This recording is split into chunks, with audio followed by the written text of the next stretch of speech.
Comes Josephine in my flying machine, going up she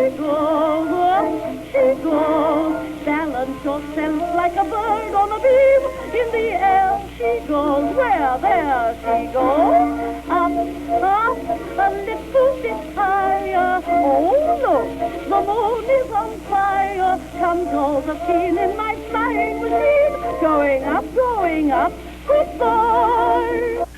In 1909, Asa G. Candler constructed the Atlanta Speedway on 300 acres south of Virginia Avenue, near present-day Delta Airlines headquarters. A grandstand was built on the west side straightaway. As the Speedway opened on November 6, 1909, and attracted outstanding race drivers of the day. The track was successful for 3 or 4 years, then interest waned. The JN-4D Jenny with an OX-5 engine was the standard training plane of World War I. The Jenny had a maximum speed of 75 miles per hour. When World War I ended, the Army had thousands of surplus Jennies, and discharged pilots began buying the Jennies. Pilots James and Bob Elliott reported they leased the north end of the racetrack in 1919 from Candler for $150 a year. They cleared and leveled about 3 1/2 acres and erected a canvas hangar. The Elliots sold their airport interest in 1923. Ben Faulkner also said he was the first to lease the racetrack in the early 1920s. However, the landing area proved too small for safety, and there were not enough people interested in flying at the time to make it profitable. The flying circus concept was developed after World War I. The new air shows included spectacular daredevil stunts, wing walking, and parachute jumping. Bonnie Rowe, a native of Beaufort, learned parachute jumping in 1922. He worked with a number of flying circuses, including the famed Mabel Cody and Doug Davis. Bonnie was a daredevil performer without a peer. Bonnie thrilled crowds in nearly every state in the Union. He performed death-defying aerial aerobatics for about 10 years. He walked the wings hung by his hands or toes and was world famous for his parachute jumps. Bonnie slipped and fell to his death in 1932. Johnny Keidel from Alma, Georgia, learned to fly at the Army Air Base in San Antonio, where he was a classmate of Charles Lindbergh. After graduating, Keidel joined Doug Davis' Baby Ruth Flying Circus and thrilled spectators with power dives, loops, rolls, and spins. All this hoopla had only one purpose: to entice crowds of people to the airport. And the crowds came back. Sightseeing rides over the airport area cost $1. Longer rides over downtown Atlanta or Stone Mountain would cost $5 and up.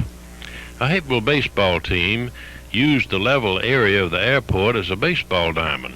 Note the white arch over the airport entrance. Bela Blevins was another Atlanta pioneer pilot.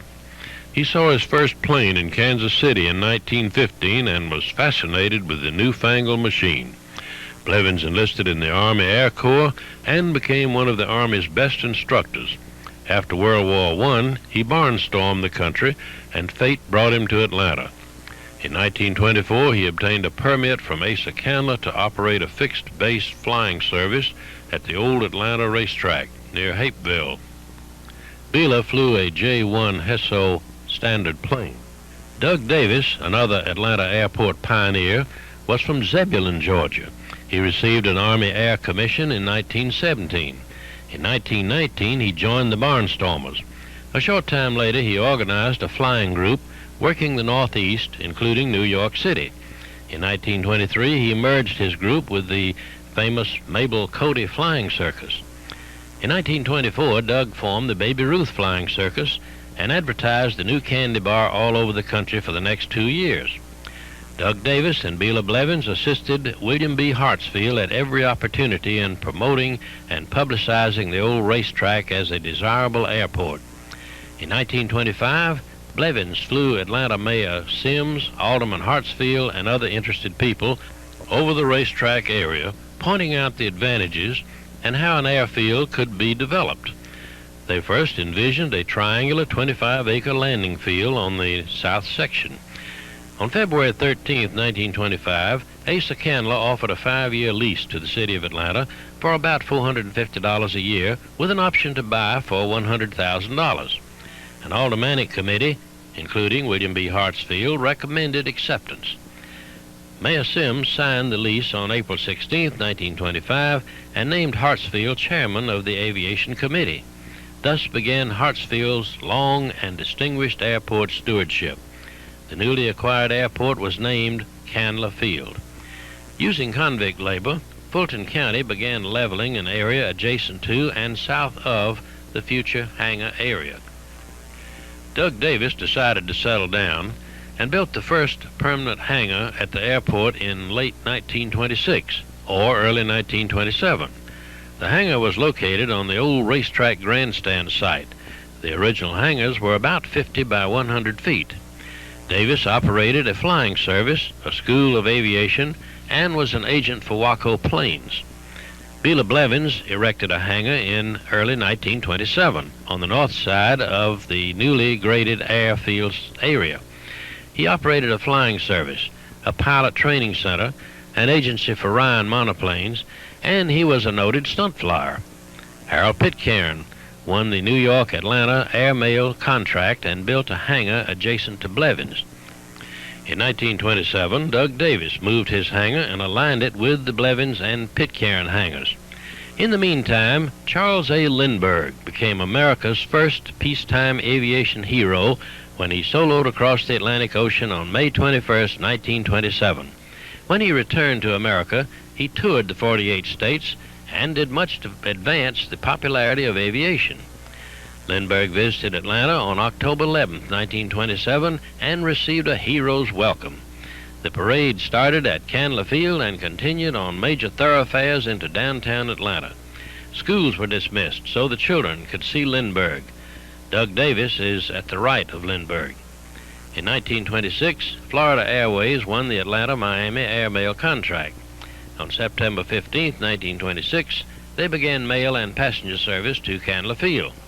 On June 9, 1927, a hurricane destroyed the company's 3 planes, terminating the airline.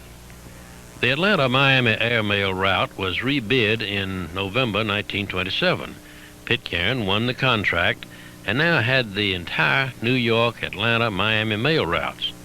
The Pitcairn Aircraft Plant at Willow Grove, Pennsylvania, developed and manufactured the famous mail wing plane.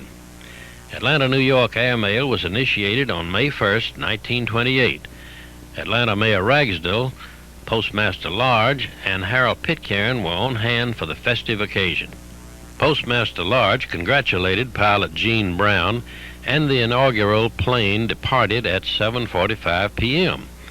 Johnny Keitel, now flying for Pitcairn, followed 10 minutes later with the overflow of New York inaugural mail. Sid Malloy flew the reverse inaugural flight from Richmond to Atlanta, arriving about 5 a.m. on May 2nd. On May 1st, 1928, Dick Merrill piloted the St. Tammany Gulf Coast Airways inaugural mail plane from Atlanta to New Orleans. Vivian Jones piloted the reverse inaugural flight from New Orleans to Atlanta. Johnny Keitel and his mail wing plane encountered several brushes with death during his mail-carrying days, including crashing into Stone Mountain. Keitel also had a penchant for stunting during his off hours. In 1932, Keitel died in a plane crash near Candler Field. Delta Airlines originated as the Huff DeLand Company, a crop dusting firm at Macon, Georgia in 1924. Georgia's cotton fields were too small for an efficient crop dusting operation, and the company moved to Monroe, Louisiana. Crop dusting became profitable when it was expanded to dust the cotton fields of South America in the reverse summer seasons. In 1928, C.E. Woolman and local investors acquired the business, with Woolman continuing as vice president and general manager. The name was changed to Delta Air Service. The company remained in Monroe. On June 27, 1928, passenger service was inaugurated from Jackson, Mississippi to Dallas, Texas, then to Birmingham using the 5-passenger, 90-mile-per-hour Travel Air planes. In 1929, a large arc light was installed to light the field for night takeoffs and landings. Atlanta initiated a campaign to buy the airport. On April 13, 1929, the airport was purchased for $94,400. In the summer of 1929, Jack Gray was named airport manager on a temporary basis, and he stayed 30 years. With limited resources, Gray began the Herculean task of improving the primitive runways. In April 1929, Doug Davis sold his airport business and holdings to Texas Air Transport. TAT bought Gulf Airlines and changed the company name to Southern Air Transport. Davis Airlines began passenger service between Atlanta and Birmingham in 1929, connecting with Delta Air Service at Birmingham. The airline was operated by Doug's brother, Paul Davis. The airline ceased business when its equipment burned in the 1930 Blevins Hangar fire. The Atlanta Aircraft Corporation was formed in 1929. A hangar and workshop were constructed outside the southwest curve of the old racetrack. A tri-motor aluminum aircraft was designed with the two motors integrated into the wing. 3 aircraft were built. The $30,000 8-passenger plane proved too costly for short hauls and too small for long hauls. The National Thompson Air Race was held in Cleveland, Ohio on Labor Day 1929.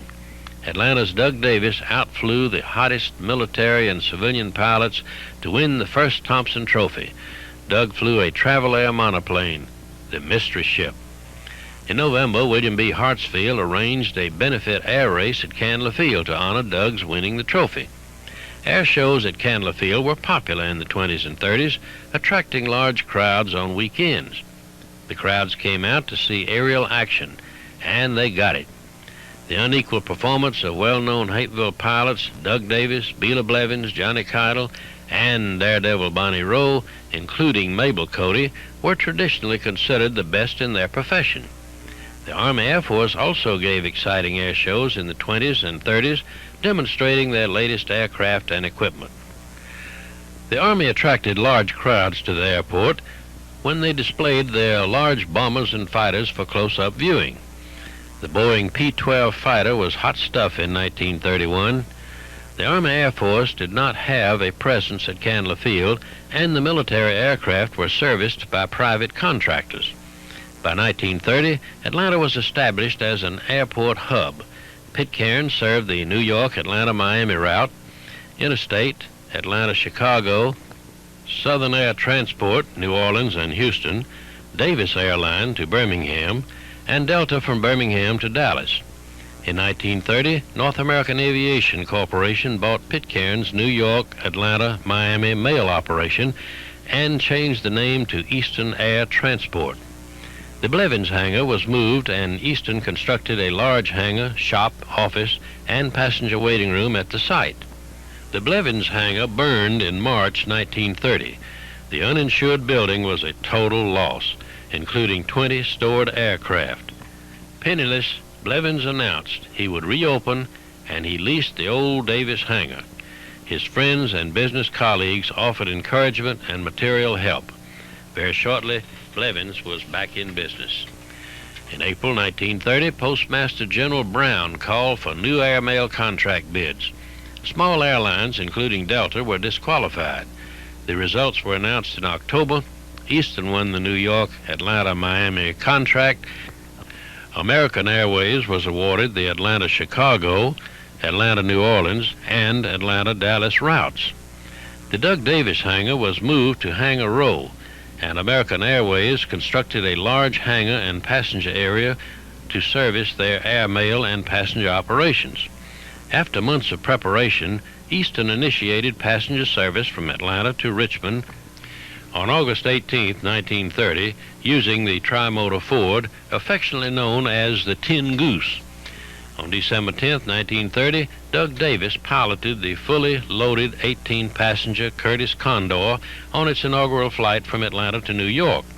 The flight required 8.5 hours, and the fare was $51.27. Passengers deplaned at Greensboro, North Carolina for lunch, then on to New York. In 1930, Delta flew briefly into Atlanta. The anticipated airmail contract was awarded to another airline, and Delta ceased passenger service on October 1st, 1930. Delta persevered during the lean years of the Depression by expanding their crop dusting operations. Curtiss Wright opened a flying service in the old Pitcairn hangar, but was unable to make a go of it. Jack Gray continuously improved the airfield, trying to stay ahead of the newer and larger aircraft. Hangar Rowe was widened to 130 feet to accommodate aircraft being moved from the field to the new hangar sites. A plaque was placed on a column at the airport entrance. In 1931, the county paved a large taxi apron adjacent to the American Curtiss Wright and Eastern hangars. In 1931, Eastern had a fleet of 40 planes, 2,876 miles of routes, and boarded 24,378 passengers. Service from Atlanta had been extended to Miami, St. Petersburg, Savannah, Greenville, Florence, South Carolina, Raleigh, Norfolk, and Atlantic City. Eastern's purchasing, engine, and overhauling and operations departments were relocated from New York to Atlanta. Airline pilots began to organize in 1932. An Eastern chapter of the Airlines Pilot Association was formed with Gene Brown as first president. Eastern installed sleeping berths to make long flights to New York more attractive and comfortable. The Pitcairn hangar was moved in 1932 to Hangar Row. The airport's first passenger terminal was constructed on the site. The new passenger terminal was dedicated on May 7th, 1932. American Airways, the dominant carrier at the airport, advanced money to build the new terminal. In August 1932, scheduled air express shipments were initiated at the airport. In 1932, Hapeville aviatrix Erin Darden learned to fly. She was a student of Doug Davis and Bela Blevins. Erin and other local female pilots organized the Atlanta chapter of the 99 Club in 1934. The National Aviatrix Club was founded by Amelia Earhart, the first female pilot to fly the Atlantic. The winds of fate shifted on January 26, 1934, when President Roosevelt canceled the fraudulently obtained 1930 mail contract awards. Army pilots were assigned to fly the mail in military aircraft. Army pilots were not experienced in night mail operations, and the results were disastrous. Airlines, or officers involved in the 1930 contract scandal, were not allowed to bid the new contracts. However, by bid time, most of the airlines had changed their corporate name, such as Eastern Air Transport became Eastern Airlines. Delta Air Service became Delta Airlines. The results of the new bids were dramatic. American Airlines lost their Atlanta mail routes, and Eastern regained its dominant position in Atlanta. Eastern not only won the New York, Atlanta, Miami route, but also the coveted Atlanta, Chicago, and Atlanta, New Orleans, Houston routes. Delta won the Dallas, Atlanta, Charleston airmail route, and service was initiated to Atlanta on July 4, 1934. Delta's 100-mile-per-hour Stinson T required about 8 hours flying time from Atlanta to Dallas, with a 30-minute lunch break at Jackson, Mississippi. Night service from Atlanta to Dallas was initiated using the low-wing Stinson A. General Motors bought control of Eastern in 1934. World War I ace Eddie Rickenbacker was named a vice president.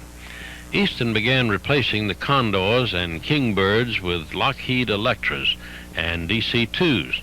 The new modernistic DC-2 carried 14 passengers and traveled at 165 miles per hour. The airport suffered two separate tragedies in 1934, the death of Bela Blevins on May 24th in an automobile accident, and Doug Davis on September 3rd while racing in the National Air Races at Cleveland. Both pilots were largely responsible for the success of the early airport. John Bird became the manager of the Blevins Aircraft Corporation. A used 100-foot beacon tower was given to the airport in 1934 and erected to the rear of the passenger terminal. The revolving beacon was in service until 1941. By the mid-1930s, the nation's airline network had solidified. Northwest, United, TWA, and American operated passenger routes from coast to coast. Eastern's Atlanta Air Hub had flights to Chicago, New York, Miami, St. Petersburg, and the Atlanta, New Orleans, Houston, Brownsville route, and a direct route from New York to Miami. Delta concentrated its energies on rebuilding its Dallas, Atlanta, Charleston routes. In 1935, Eastern dealt the Atlanta airport a setback. The maintenance, overhaul, and operations departments moved to Miami. Delta then leased Eastern's Atlanta shop and half the hangar space. There was plenty of room for Delta's fledgling propeller shop and sheet metal shop. Passenger traffic increased, and in 1936, Delta placed the all-metal Lockheed Electra in service. Co-pilots loaded and unloaded baggage, served boxed lunches, and other miscellaneous duties. Eastern introduced the legendary DC-3 in 1936. The 21-passenger, 170-mile-per-hour plane was the first that could make money without a mail contract. By 1932, the airport was experiencing phenomenal growth. Jack Gray, under adverse circumstances, was slowly improving the runways to keep pace with the larger and faster aircraft. In 1933, WPA assistance was in the form of manpower, shovels, and wheelbarrows. Primary equipment still consisted of horsepower and wagons. Fulton County loaned some equipment and convict labor to assist with the massive job. In 1934, dirt was moved from the northwest corner of the airport to fill the swampy area between the Eastern Hangar and Virginia Avenue. A primitive narrow-gauge railroad was built to move the dirt. By 1936, the east-west runway had been extended 2,600 feet, the north-south to 2,000 feet, and a new 3,500-foot northwest runway was constructed. The runways were also paved with asphalt. Nearly all the airport improvements were still within the confines of the old racetrack. The original hangars had been moved and aligned on the west side of Hangar Rowe. Number 1, the Army Reserve Hangar had been moved from Fort McPherson to the southwest corner of Virginia Avenue. 2, the old Atlanta Aircraft Hangar. 3, the old Doug Davis Hangar. 4, the old Pitcairn Hangar. 5, the 99 Clubhouse. 6, the old American Hangar. 7, the 1932 Passenger Terminal. 8, the Eastern Hangar. 9, the original Blevins Hangar, burned in 1930 after it was moved. Hartsfield won the Atlanta mayoral race in 1937 and immediately began using his considerable talents to locate government aviation money available in Washington. The airport also began to benefit from the buildup of the nation's aviation system. In 1938, Congress created the Independent Civil Aeronautics Administration and Board to oversee the nation's airline industry and airports. Among other things, the CAA issued route certificates, set airfares, and enforced airline safety.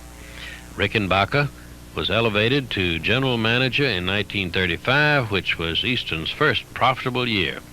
On April 22, 1938, Rickenbacker and investors had bought control of Eastern, and Eddie was named president.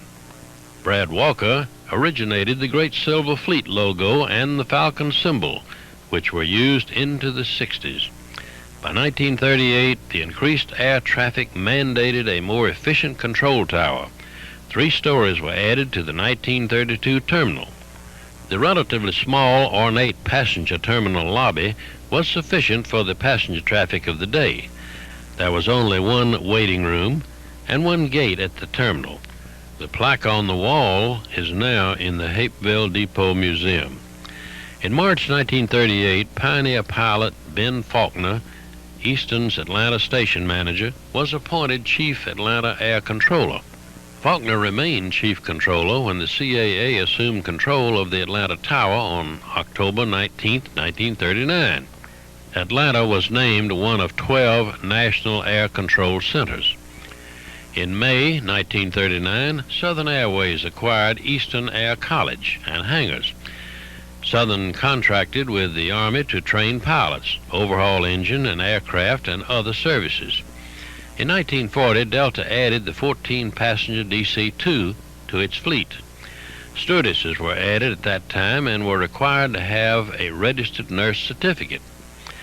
An early meal consisted of a boxed lunch with fried chicken and potato salad. The war clouds of Europe had a direct impact on the Atlanta airport as the government accelerated defense preparations. On October 4, 1940, Atlanta was designated as an air base.